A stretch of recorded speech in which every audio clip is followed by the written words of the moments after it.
Welcome back जी। अगला topic publishing your research.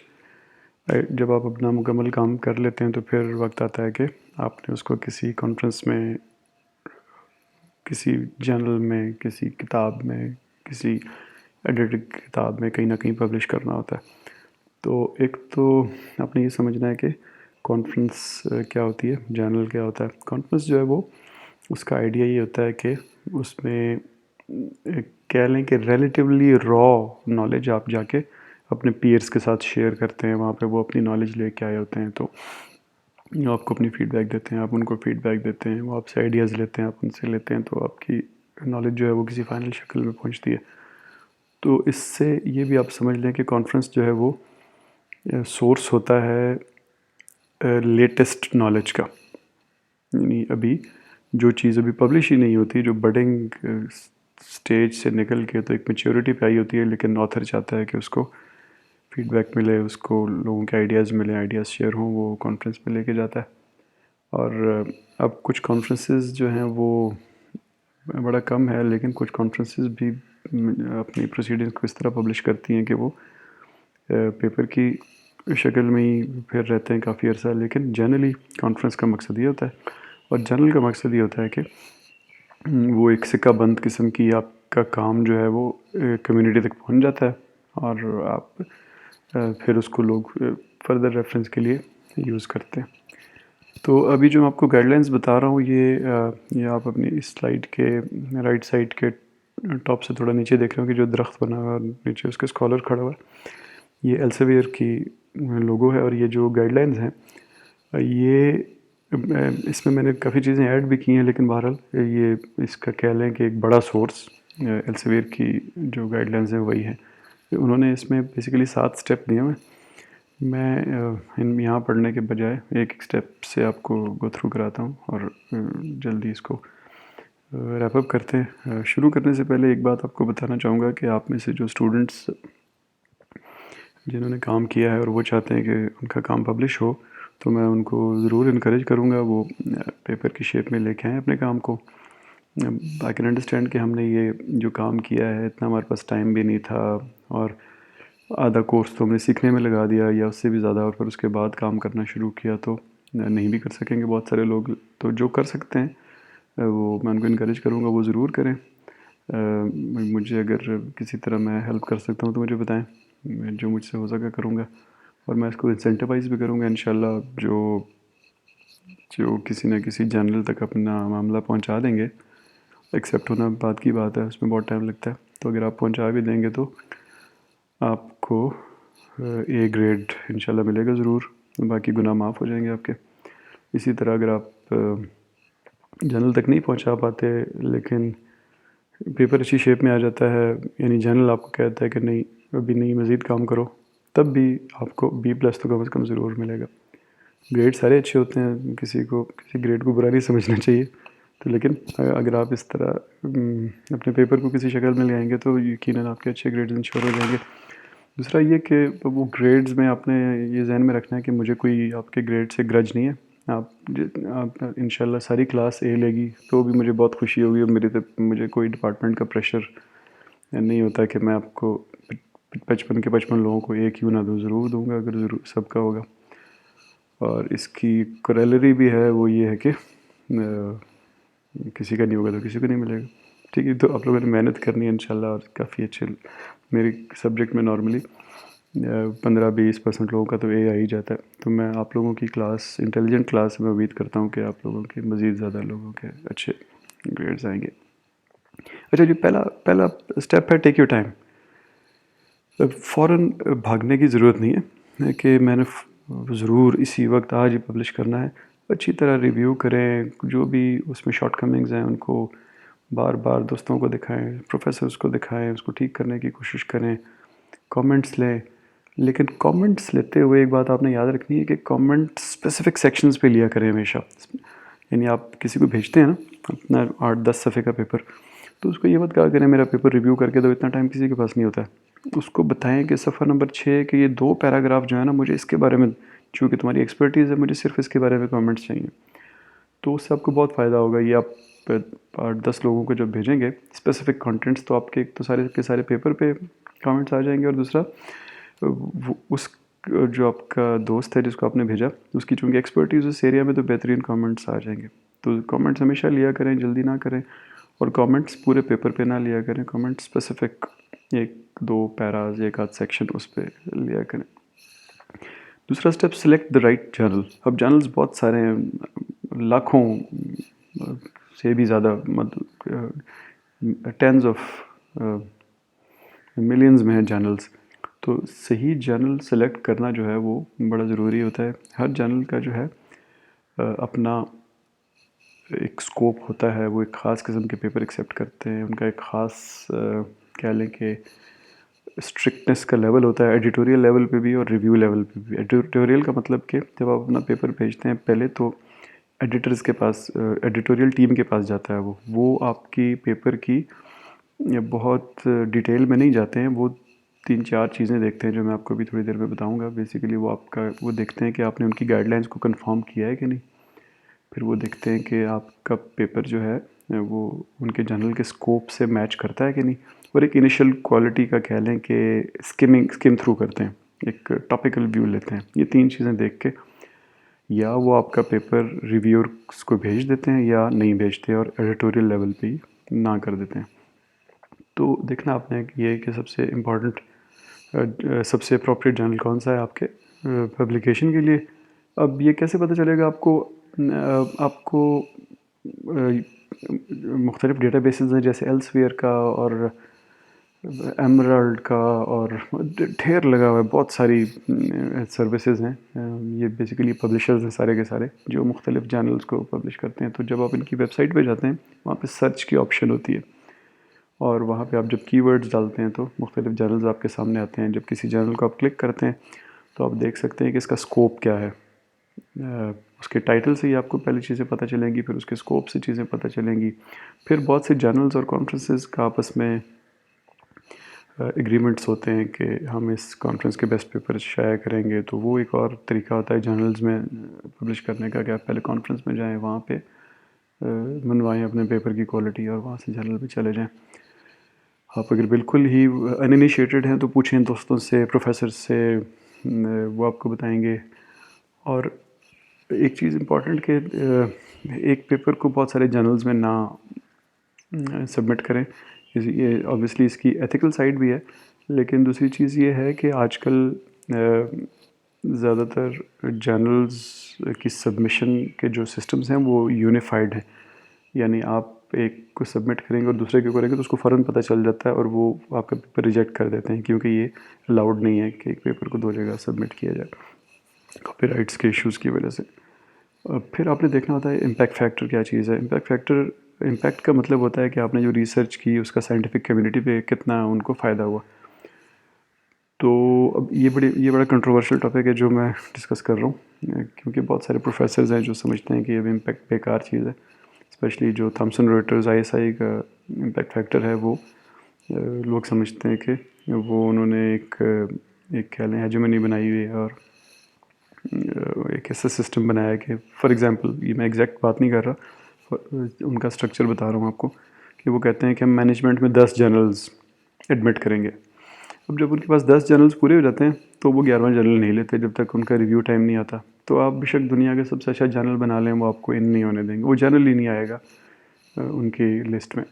फिर list में आएगा, फिर अब वो इम्पैक्ट कैसे देखते हैं? जैसे मैंने एक बेकार सा जर्नल बना लिया, लेकिन सम हाउ प्रोफेसर आइंस्टाइन का एक पेपर उसमें आ गया, और उसकी 25,000 साइटेशंस आ गई पहले महीने में ही।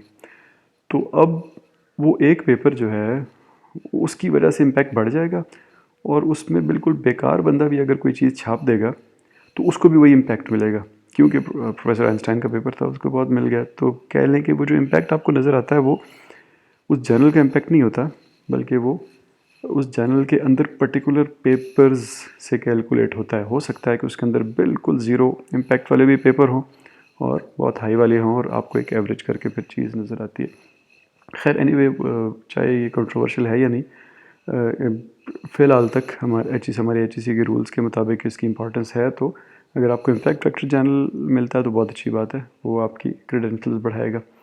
इम्पैक्ट के बारे में मैंने आपको जो शुरू कुछ बातें बताई, उनमें एक चीज़ ये भी ऐड कर लें, आजकल गूगल स्कॉलर को लोग समझते हैं कि बहुत अच्छा, it's a very good measure of the quality of A paper या इम्पैक्ट, क्योंकि उसमें ह्यूमंस इन्वॉल्व नहीं हैं, वो पेपर लेवल पे है या ऑथर लेवल पे है, वो पूरे जर्नल्स का नहीं होता।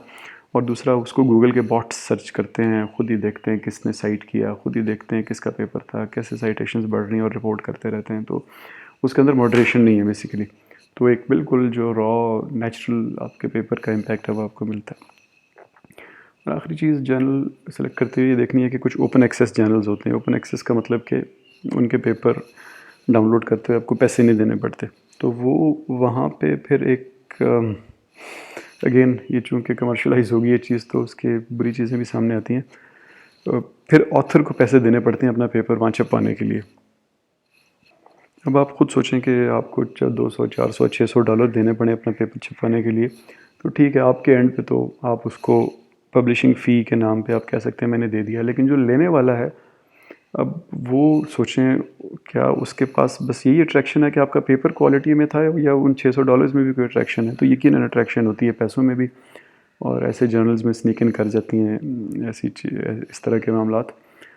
तो इम्पैक्ट फैक्टर भी हैं ओपन एक्सेस जर्नल, लेकिन अगेन मैंने आपको बताया कि इम्पैक्ट फैक्टर जो है वो उस पर वो एक पर्टिकुलर ऑर्गेनाइजेशन की का थॉमसन रॉयटर्स आईएसआई का है। दूसरा वहाँ पे एक वो कह लें कि जिसको आप लोग मार्केट में कार्टलाइजेशन कहते हैं, उस तरह का एक मामला चल रहा है। और तीसरा कि उसमें वो जर्नल लेवल पे है, इंडिविजुअल पेपर या इंडिविजुअल ऑथर के लेवल पे नहीं है। तो ओपन एक्सेस आपसे पैसे लेंगे और आपके पेपर को लोगों को फ्री देंगे। ये जो दूसरे जर्नल्स होते हैं ये आपसे पैसे नहीं लेते और लोगों को देते हुए, डाउनलोड करते हुए आप उनसे पैसे लेते हैं। तो ये एक चीज़ आपने ध्यान में रखनी है। तीसरी चीज़, जब आपने फैसला कर लिया कौन सा जर्नल, अब उसको अच्छी तरह स्टडी करें। जब आपने फैसला, आप अगर सही पेपर जर्नल सेलेक्ट कर लेंगे ना, तो अब एकदम आपके पेपर के पब्लिश होने के चांसेस बढ़ जाते हैं, क्योंकि आपके आप अलाइनमेंट आ जाती है आपके पेपर में और उस जर्नल के अंदर। तो जैसे मैंने आपको बताया, उनका स्कोप, उनकी ऑथर गाइडलाइंस बहुत डिटेल से पढ़ें, और ये याद रखें कि 20% पेपर सिर्फ फॉर्मेट पे ही रिजेक्ट कर दिए जाते हैं कि हमने कहा था कि तुमने यहाँ 12 फॉन्ट रखना है, तुमने 14 लिख रखा है, भाग जाओ, और अगली दफ़ा फिर आपका लेते भी नहीं है। तो फॉर्मेट को बड़ा बड़ा स्ट्रिक्टली एडहेयर करें। फिर देखें उनका स्कोप क्या है, उनके स्कोप को एडहेयर करें। फिर जैसे मैंने आपको बताया कि डेस्क रिजेक्शंस जो होती हैं या एडिटोरियल रिजेक्शंस जो होती हैं, वो फॉर्मेट, स्कोप और एक टॉपिकल क्वालिटी के बेसिस पे होती हैं। तो जब आपने जर्नल का फैसला कर लिया, उस जर्नल को बहुत थॉरली पढ़ें, उसके पेपर्स पढ़ें, उन्होंने कौन से पेपर एक्सेप्ट किए हैं, तो आपको आइडिया हो जाएगा कि वो किस तरह की लैंग्वेज पसंद करते हैं, वो किस तरह की स्ट्रक्चर्स पसंद करते हैं, एंड सो ऑन। अब इसमें यहाँ पे एक नेगेटिव चीज़ स्नीक इन कर गई है, वो क्या, ये अगेन वही इम्पैक्ट फैक्टर वाले मामले की वजह से, कि जर्नल्स अब ये एक्सपेक्ट करते हैं कि आप उनके जर्नल में पब्लिश्ड पेपर्स को साइट करें अपने पेपर के अंदर। यानी आपने जर्नल को भेजा, तो पहले उस जर्नल को पढ़ के उसके अंदर जो पेपर लिखे हुए हैं उनको साइट करें, चाहे वो आपसे रेलेवेंट है या नहीं है। साइट करेंगे तो ज़ाहिर है उनका इम्पैक्ट फैक्टर बढ़ेगा ना। तो वो आपसे अब ये उम्मीद करते हैं कि आप इस तरह से सबमिशन के वक्त ही उनका इम्पैक्ट फैक्टर बढ़ाने की कोशिश करेंगे, तो वो शायद ज़्यादा आपकी बात मान लें। नेगेटिव चीज़ है, लेकिन बहरहाल हो रही है। मैंने आपको बताया कि कमर्शलाइज हो गई हैं चीज़ें, तो फिर इंसान हर तरह की हरकतें करता है कामयाब होने के लिए। अगली चीज़ जी, आपका टाइटल और एब्स्ट्रैक्ट। आपका टाइटल और एब्स्ट्रैक्ट, ये दो चीज़ें जो हैं, ये एडिटोरियल टीम पढ़ती है, और इवन जितने भी लोग आपका पेपर पढ़ते हैं उनमें से एक ह्यूज मेजॉरिटी वो ये दो चीज़ें पढ़ के आपके पेपर के बारे में कोई इंप्रेशन बनाती है। तो make a good first impression. जो आपका टाइटल है उससे नज़र आना चाहिए कि आपका पेपर में है क्या, इसकी थीम क्या है, और आप इससे उनको मिलेगा क्या पढ़ने वाले को।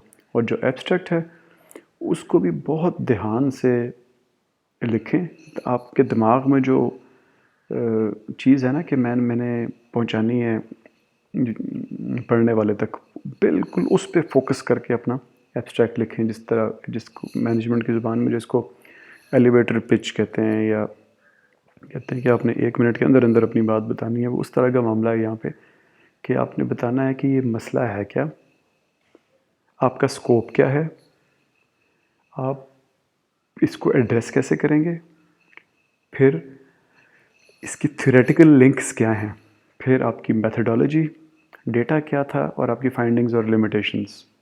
तो इस तरह की चीज़ें आपने बड़ा क्लियरली अपने एब्स्ट्रैक्ट में बता देनी है। और एक अच्छी प्रैक्टिस ये होती है कि एब्स्ट्रैक्ट में छोटे छोटे हेडर्स भी लोग डाल देते हैं। ये जो मैंने 5-6 चीज़ें बोली जो आपके सामने स्लाइड में लिखी हुई हैं, एम या बैकग्राउंड, स्कोप, फिर प्रॉब्लम क्या है, उसकी थ्योरेटिकल इम्प्लीकेशंस क्या हैं, यानी हेडिंग्स होंगी सारी, और इनके आगे एक एक दो दो सेंटेंस लिखे होंगे। मेथडोलॉजी, डेटा, फाइंडिंग्स, लिमिटेशंस, तो छोटी छोटी 4-5-6 हेडिंग्स होंगी जिनमें आपने एक एक दो दो सेंटेंस लिखे होंगे। तो ऐसे स्कोप भी है, ऐसे एब्स्ट्रैक्ट आजकल काफ़ी जर्नल्स में आपको नज़र आएंगे। फिर अगली चीज़, कॉपी एडिट प्रोफेशनली। अब ये आपके लिए नहीं है, जो हम आपके कोर्स के प्रोजेक्ट के लिए, लेकिन जब आप सीरियस इम्पैक्ट फैक्टर जर्नल के लिए जा रहे हैं तो बहुत सारी ऐसी फर्म्स हैं जो कुछ पैसे लेती हैं आपसे, और वो आपके पेपर को कॉपी एडिटिंग करती हैं। यानी जिस तरह कह लें किताबों के एडिटर्स होते हैं ना, उस तरह ये जर्नल पेपर्स के एडिटर्स हैं जो कि आपको सजेशंस देते हैं कि इसकी क्वालिटी बढ़ाने के लिए आप क्या क्या करें। This is not proof reading, this is copy editing, तो उसको ज़रूर कंसिडर करें। फिर आप जब भी किसी जर्नल को अपना पेपर सबमिट करते हैं तो साथ आपको एक कवर लेटर सबमिट करना होता है।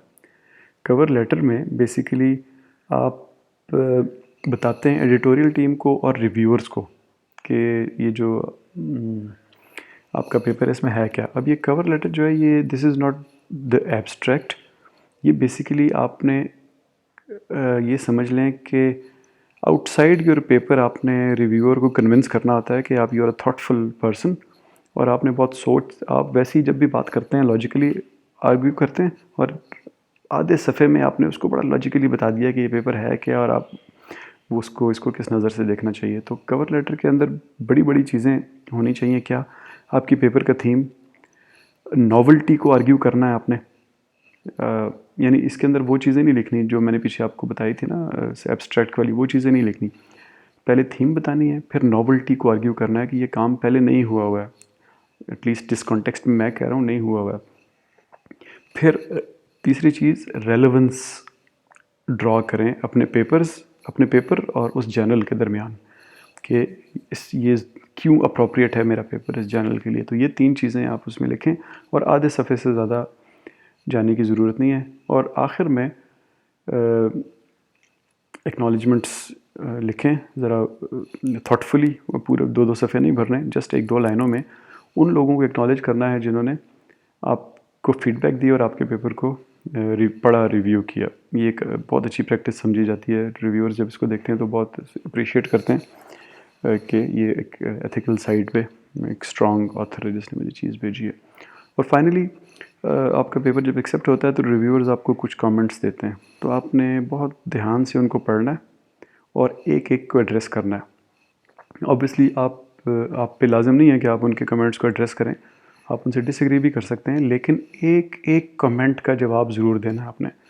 कोशिश करें कि सब के सब को एड्रेस करें, लेकिन अगर आप कोई समझते हैं कि वो जो कमेंट था वो इस वजह से शायद ऑथर ने दे दिया कि वो आपकी बात पूरी तरह समझ नहीं पाया, तो उसको फिर आर्ग्यू करें कि मैं ये कहना चाह रहा था जिसको आपने ऐसे देख लिया।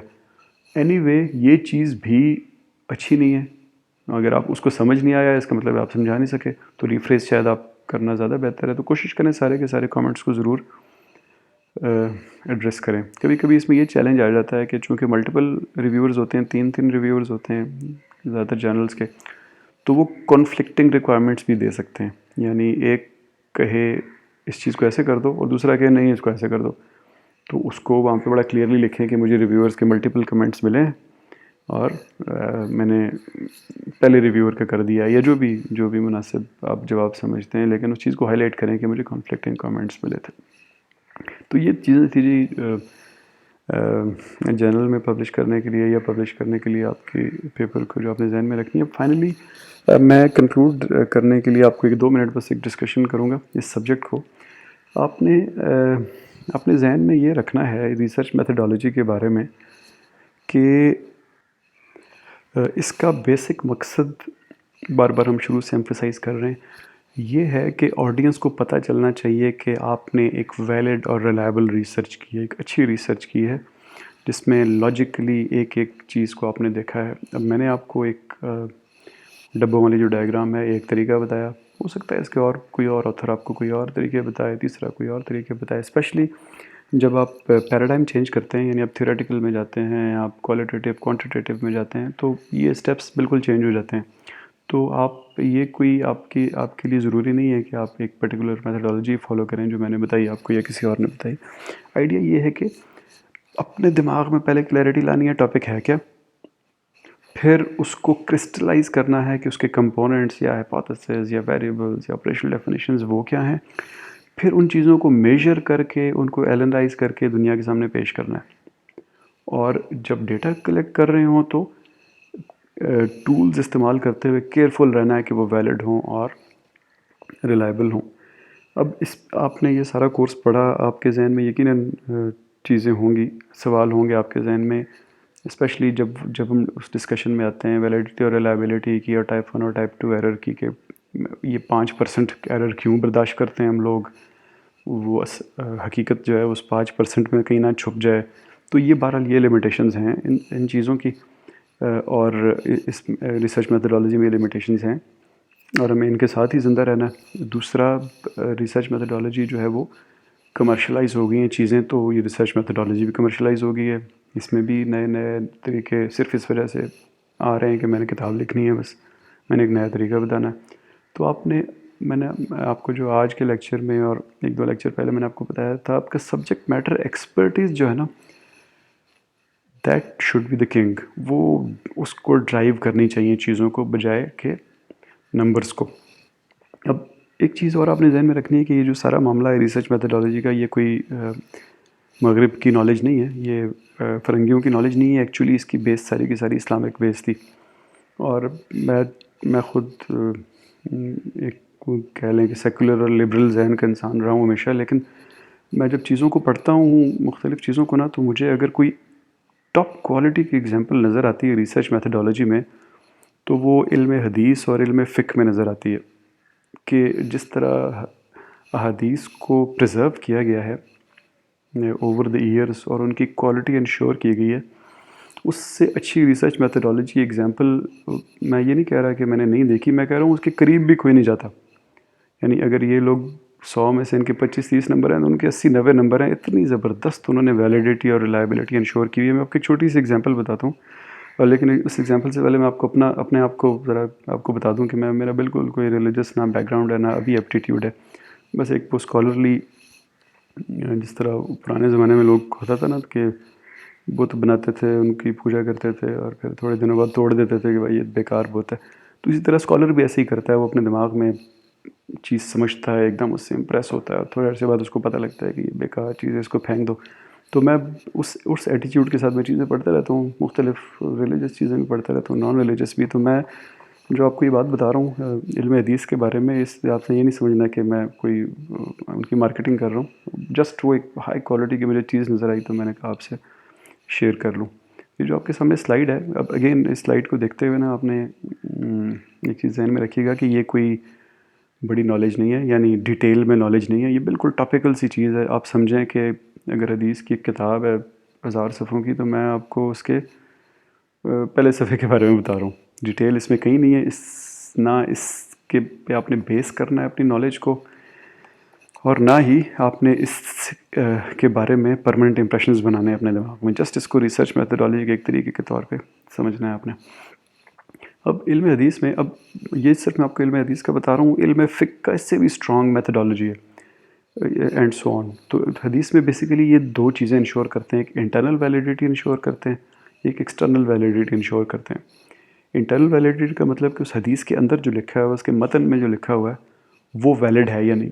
उसके लिए इनके पास 4 सब तरीके हैं वैलिडिटी के। वो एक कुरान से कन्फॉर्मेंस चेक करते हैं, फिर सुन्ना से कन्फॉर्मेंस चेक करते हैं, फिर लॉजिक से कन्फॉर्मेंस चेक करते हैं, और फिर फितरत से सलामत है कि नहीं फितरत बोलने वाले की, उससे कन्फॉर्मेंस चेक करते हैं। अब ये जो 4 डब्बे आपको नज़र आ रहे हैं, ये कौन सा कलर है, जामनी सा, रेडिश सा।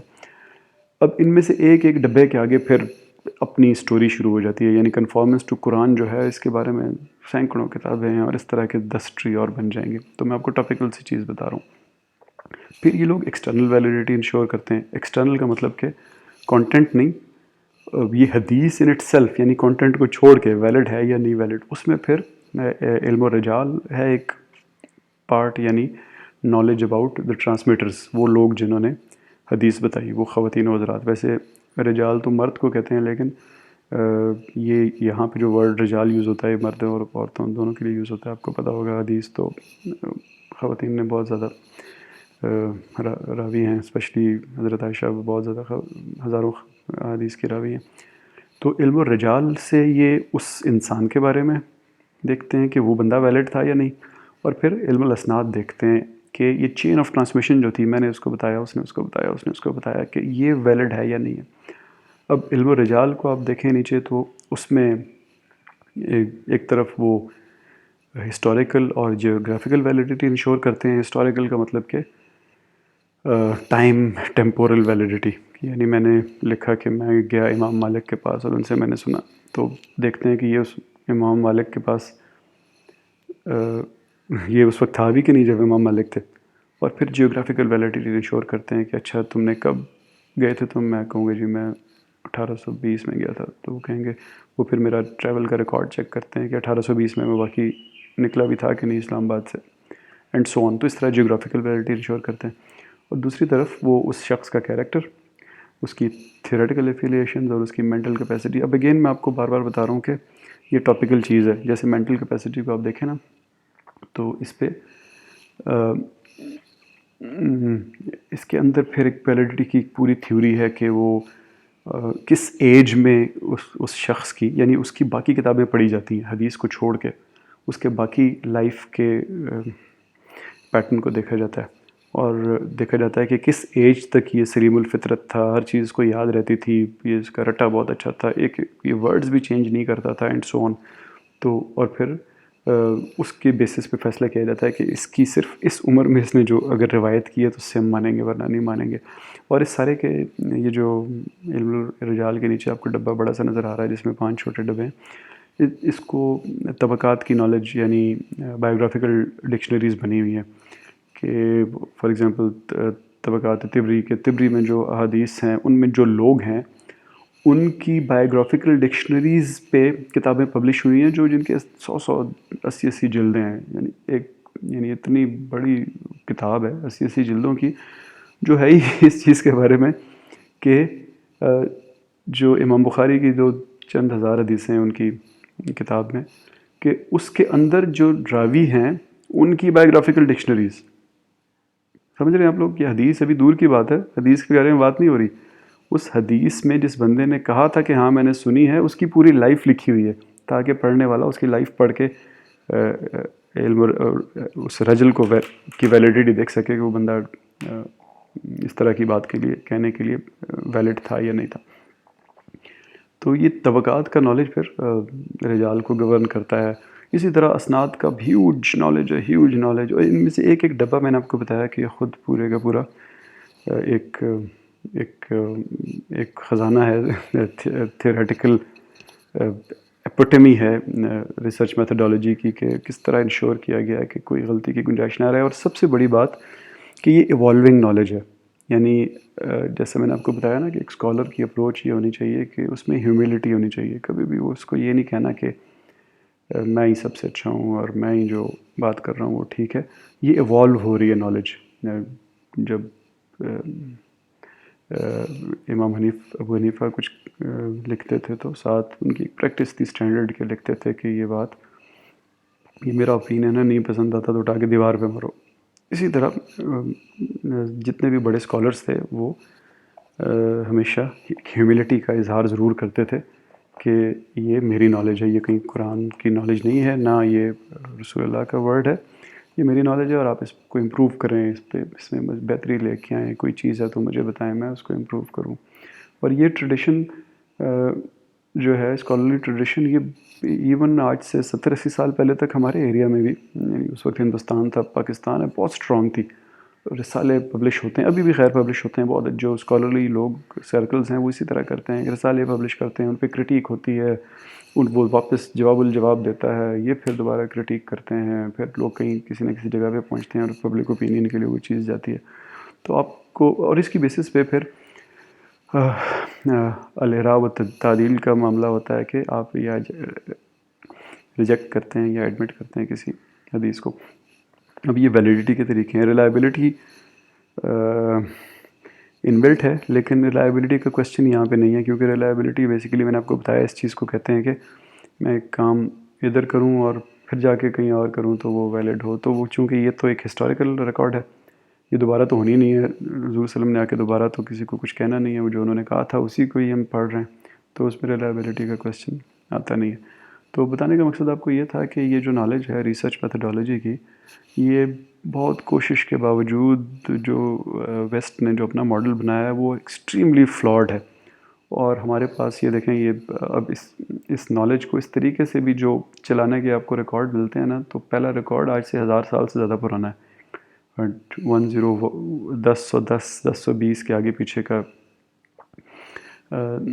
इस स्टैंडर्ड पे काम करने का आपके पास किताबें मौजूद हैं, और वो इस हालत में मौजूद हैं कि वो तवातुर के साथ, कोई उनमें शक भी नहीं है कि वो चीज़ कहीं बीच में ख़राब होगी। जैसे फॉर एग्ज़ाम्पल मैं आपसे कहूँ कि आप लोगों ने शेक्सपियर की किताब पढ़ी होगी हैमलेट, या आप लोगों ने क्रिस्टोफर मार्लो की डॉक्टर फॉस्टस पढ़ी होगी।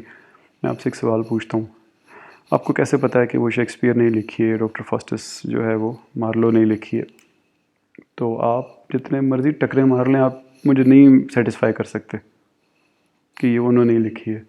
आपके पास वैलिडिटी और रिलायबिलिटी नहीं है इन चीज़ों की, आप जितना मर्ज़ी कोशिश कर लें, क्योंकि आप ये नहीं बता सकते कि कहीं कहीं तदवीन में गलती नहीं हुई, किसी और ने अपनी चीज़ें स्लिप इन नहीं कर ली। और आप देखें कि इसके बारे में फिर फिल्में भी बनी हुई हैं आप कि शेक्सपियर ने कहाँ से चीज़ें चुराई और उसकी चीज़ें किसने चुराई और अपने नाम से पब्लिश कर दी। लेकिन आप इधर देखें, इल्म हदीस को देखें, तो एब्सोल्यूट प्रिस्टीन मामला है कि कहीं पे कोई चैलेंज नहीं कर सकता इस सिस्टम को कि इसमें कहीं से कोई चीज़ स्नीक इन हुई है। और उसकी बड़ी वजह, एक बहुत बड़ी वजह ये भी है कि एक तो स्कॉलरशिप बहुत ही हाई लेवल की थी, बहुत बड़े लोगों ने इस पे काम किया, और दूसरा ये कि ये एवॉल्विंग नॉलेज है, इसके अंदर वो स्कॉलरली पैशन मौजूद है कि हमने अपनी चीज़ें इम्प्रूव करनी है। अभी भी आप देखें तो चूँकि ये सारे का सारा काम तो कंप्यूटर एज से बहुत पहले का काम है ना, तो अब लोग आजकल के स्कॉलर्स इसको कंप्यूटर में कन्वर्ट कर रहे हैं, और उससे उससे बहुत आसान हो जाती हैं चीज़ें। अब रिजाल का इल्म रिजाल जो है, देखना कि वो बंदा वैलिड था या नहीं, सोचें पुराने ज़माने में कितना मुश्किल हुआ होगा। लोग ट्रैवल करते थे, उस बंदे से मिलते थे, उससे बात पूछते थे, फिर वापस आके उसके तबकात में उसकी बायोग्राफीज़ बनाते थे, तब जाके बड़े मुश्किल से फ़ैसला होता था कि ये ठीक है या नहीं है। आजकल बहुत आसान है, आपके पास नादरा में उसका सारा डेटा मौजूद है, उसकी ट्रैवल हिस्ट्री मौजूद है, सारा रिकॉर्ड मौजूद है। तो आजकल काम करना, और इवन इस पुराने काम को भी अगर आप डिजिटलाइज कर सकते हैं, लोग काम कर रहे हैं बहुत सारे लोग, तो आपके पास ये मज़ीद इम्प्रूव होगा इल्म हदीस, और मज़ीद जो है वो हमें रहनुमाई फराहम करेगा। तो आइडिया आपको बताने का ये था कि ये टॉप क्वालिटी रिसर्च मेथडोलॉजी हमारी अपनी मीरास है। हम लोग खुद हम लोगों ने ये चीज़ें दुनिया में सबसे पहले की, और हमें किसी और थॉट का फॉलोअर बनने के बजाय, मैं लास्ट वर्ड फिर वही बोलूँगा कि आपकी सब्जेक्ट मैटर एक्सपर्टीज़ और यू बीइंग अ पर्सन, या इसको मैं स्लाइड के कॉन्टेक्स्ट में कहूँ तो इल्म और रिजाल, आप द नॉलेज ऑफ यू सबसे इम्पॉर्टेंट है इस चीज़ में कि बात ठीक हो रही है कि नहीं हो रही। क्योंकि जब तक वो बंदा रिलायबल नहीं होगा, वो आपको पता ही है स्टैट्स में क्या क्या किया जा सकता है, फिर 2 नंबरी करने के लिए कोई लिमिट नहीं है स्टैट्स के साथ खेलने की। तो अपनी सब्जेक्ट मैटर एक्सपर्टीज़ को हमेशा जो है किसी भी और चीज़ से ऊपर रखें, और जहाँ भी आपको लगता है कि अब नंबर आपको ड्राइव करना शुरू हो गए तो पीछे हो जाएं, दोबारा चीज़ को गौर से देखें, सब्जेक्ट मैटर एक्सपर्टीज़ के साथ देखें। तो ये था जी हमारा आखिरी सेशन। आपके जो अब मैं इसको ख़त्म करके तो आपके इम्तिहान वगैरह के बारे में बात करता हूँ। आपके जो कुछ क्विज़ हो गए थे 4-5, बाकी 2-4 क्विज़ मैं और डाल दूँगा, आप लोगों को 1 हफ़्ते 2 हफ़्ते का टाइम दे दूँगा, उनको भी आप सॉल्व कर लें। जो मैंने आपको बताया कि अब आप अपना पेपर पब्लिश करने की तरफ सोचें, तो होपफुली जो हमें अब यूनिवर्सिटी मज़ीद टाइम देगी मिड टर्म तक, मेरा ख़्याल है सॉरी टर्मिनल एग्ज़ाम तक, वो शायद 1 महीना मज़ीद होगा या शायद उससे भी कुछ ज़्यादा हो। तो टेक योर टाइम, अपने पेपर को उसमें पॉलिश करें, बेहतर करें। और जो फ़ाइनल इम्तिहान है, ये मशल काइंडली आप इसको गौर से सुनिएगा, जो फ़ाइनल इम्तिहान है उसमें भी हम वही प्रैक्टिस करेंगे जो हमने मिड टर्म में की थी। यानी आप लोग मुझे कैंडिडेट क्वेश्चंस भेजेंगे। अब मेरी आपसे रिक्वेस्ट ये है कि पिछली बार जो आप लोगों ने भेजे थे वो 8वीं 10वीं क्लास की तरह के MCQs थे कि 2 और 2 6 होते हैं, या 4 होते हैं, या 3 होते हैं, या 5 होते हैं, तो थोड़ा सा उसको इम्प्रूव करें, सिचुएशनल चीज़ें लाएं। जैसे मैंने आपको 5 सवाल दिए थे ना, 15 आपके थे, 5 मैंने दिए थे, तो उस तरह सिचुएशंस एक 2 3 4 लाइनों में एक स्टोरी बिल्ड करें और स्टोरी के बारे में सवाल पूछें। 2 4 5 लाइनों में एक सिचुएशन बताएं, उस सिचुएशन के अंदर से पूछें कि इसके लिए ये अप्रोप्रिएट है, ये अप्रोप्रिएट है, ये अप्रोप्रिएट है। तो आप लोग मुझे अगेन टेक योर टाइम, ये इसके लिए 1-2 हफ्ते का वक्त मौजूद है। आप लोग मुझे भेजें, आई वुड से के 30 सवाल भेज दें, 30। तो उनमें से देखते हैं ये लोग किस किस स्ट्रक्चर का पेपर मांगते हैं। हो सकता है मैं सारे यूज़ कर लूँ, हो सकता है अभी जितने भी यूज़ करूँ, लेकिन मेजॉरिटी बहरहाल इम्तिहानों में वही सवाल होंगे जो आप मुझे भेजेंगे। एक और गलती पिछली बार ये हुई थी कि जिसमें कुछ मासूम लोगों को नुकसान हो गया था कि आप लोगों ने जो मुझे सवाल भेजा था गलत आंसर को यस टिक किया हुआ था, तो उस पे ज़रा प्लीज़ थॉरली रिसर्च करके सही जवाब को या तो हाईलाइट कर दें या ना बताएं किसी को कि सही क्या है, let them work on it. यानी ऐसा ना हो कि आप अपनी क्लास को बता दें कि ए ठीक है, असल में बी या सी ठीक हो, तो मसला हो जाएगा। अगर आप हाईलाइट करके भेजेंगे तो मैं फिर आपको फीडबैक दे दूंगा 1-2 दिन के अंदर कि आपने कहीं गलत हाईलाइट नहीं कर दिया, तो वो फिर आप आपस में शेयर कर लीजिएगा। तो ये जो मैं प्रैक्टिस कर रहा हूँ आप लोगों के साथ कि आप सवाल भेजते हैं और मैं उनको एक तरह से कह रहे हैं एडिटोरियल रिव्यू करके और उनमें कुछ ऐड करके दे देता हूँ, ये भी आप समझें कि एक तरह की तरबियत का मामला है कि मैं आपसे बेहतर सवाल बनवाने की। और दूसरा ये कि एक इसी बहाने मैं इंश्योर करता हूँ कि आप सारे का सारा टेक्स्ट पढ़ें और उसको क्रिटिकली पढ़ें और उसके अंदर से थॉटफुली चीज़ें बाहर लेके आएँ। At the end of the day आप लोग जिस सीनियरिटी पे हैं, मास्टर्स और PhD के स्टूडेंट हैं, आप तो रटे वटे की कोई ज़रूरत नहीं होती है कि ऐसा इम्तिहान लिया जाए कि आपको याद करें और आप क्या आप उसको पलट दें पेपर के ऊपर और मैं उसको टिक करूं कि आपकी याददाश्त ठीक थी या नहीं। ज़्यादा ज़रूरत एनालिसिस की होती है, एक क्रिटिकल रिव्यू की होती है, जो मैं आपसे इस तरीके से करवाता हूँ। तो हमारी इंशाल्लाह ये जो सेशन हो रहा है इसी की लाइव सेशन हम इस सैटरडे को हमारा जो रेगुलर टाइम है उस पर होगा, आखिरी सेशन होगा। और उसके बाद जितना भी टाइम हमें यूनिवर्सिटी देगी, मुझे उम्मीद है कि 1 महीना होगा, उसमें आप अपने पेपर को पेपर का मतलब कि प्रोजेक्ट के पेपर को पॉलिश करेंगे। शुक्रिया जी, सैटरडे को मिलते हैं। खुदा हाफिज़।